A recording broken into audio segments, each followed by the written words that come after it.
ढ्याङट्याङ मुसलधारे पानीमा भिज्दै रेड कार्पेटमा हिँड्दै फुल बोकी मुसुमुसु हाँस्दै हल्का अपसेट हुँदै म कहाँ जाँदैछु त। हेलो गाइज, आज चाहिँ म जाँदैछु पशुपतिनाथ दर्शन गर्नलाई। आज चाहिँ सोमबार थियो नि त, सो मैले र मेरो साथीले चाहिँ सोमबारे व्रत लिएको छौँ यो साउनभरि है।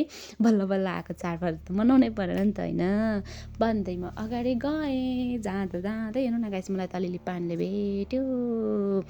क्याक्क भेट्नु अलिअलि राम राम राम राम राम हेर्नु त, मलाई त मुसा बनाइदियो मुसा। पठावाला दाइलाई चाहिँ दाइ छिटो जाउँ न दाइ भनेर भनेको। हुन्छ बहिनी बिस्तारो जाउँ न, बाटो खाली नै छ, छिटै पुगिन्छ भन्दै हुनुहुन्थ्यो। अनि त्यत्तिकैमा चाहिँ मेरो साथीले चाहिँ मलाई फोन गरिरहेको थियो, मैले उसको फोन रिसिभ गरेको थिइनँ नि त। अब एकैचोटि रुममै पुग्छु भनेर त्यसपछि हामी गयौँ। यो चाहिँ हो गौशाला चोक। अब यहाँबाट चाहिँ एकैचोटि म हजुरलाई रेडी भएर मात्रै आउँछु है, किनकि रेडी भएको चाहिँ हामीले भिडियो बनाउन पाएन भन्दै मैले चाहिँ यसो गरेर मैले देखाउन खोजेको आफूलाई क्याक्क हुनु यो पानीबाट थ्याट। अनि त्यसपछि ऊ चाहिँ हो मेरो साथी सपना। हाई भन सपना भन्दै हामीले हाई गऱ्यो। त्यसपछि उसको छाता मार भन्दै मैले मेरो छातामा आऊ भनेर भनेको। अनि त्यसपछि ऊ मेरो छातामा आयो। अनि त्यसपछि हामी टुइङ टुइङ टुइङ गरेर हिँड्यौँ। अनि यो चाहिँ हो पशुपतिको अर्को गेट, जुन चाहिँ पशुपति विसर्गकै छेउमा छ। त्यहाँदेखि हामी भित्र जान्छौँ। त्यसपछि यत्रो ठुलो पानीमा पनि मान्छेहरू आवत जावत चाहिँ भइरहेको थियो।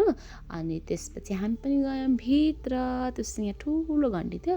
अनि त्यसपछि मैले त्यो घन्टी गरेर टिङ टिङ टिङ बजाइदिएँ। अनि त्यसपछि फेरि मेरो साथी र म चाहिँ लाग्यौँ आफ्नो गन्तव्यतिर। हेर्नुहोस् न, यत्रो ठुलो पानी परिरहेको छ र पनि मान्छेहरू चाहिँ आउने जाने भइरहेको छ होइन। यहाँ त हजुरले पानी देख्नुभएको छैन, तर पानी ठुलो आइरहेछ है। अनि त्यसपछि हामीले पूजाको सामग्री किन्यौँ। अनि त्यसपछि मेरो साथी र म लाग्यौँ। अनि तल्लोपट्टिबाट बाटोमा मान्छेको भिड थियो र माथिल्लोपट्टिबाट गएको राम राम राम राम हेर्नु न त्यहाँ हाम्रो अवस्था हेर्नु गाइज भन्दै म लागेँ फेरि। यहाँ हेर्नु न, यो सिँढीमा फेरि मान्छेको यति भिड थियो राम राम राम।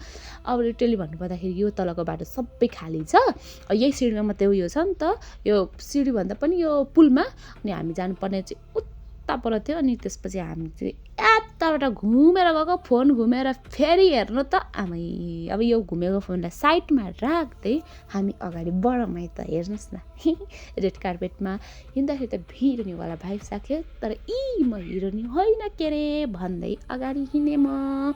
यहाँ चाहिँ बत्तीहरू बलिरहेको देखिराख्नु भएको छ। तपाईँहरूलाई पनि थाहा होला यहाँदेखि भित्र फोन लग्न मिल्दैन, एकैचोटिमा बाहिर आएर बनाएको। हेर्नुहोस् न गाइज, भित्र पस्नु पाउँदा नपाउँदा बाहिर झिकिदियो।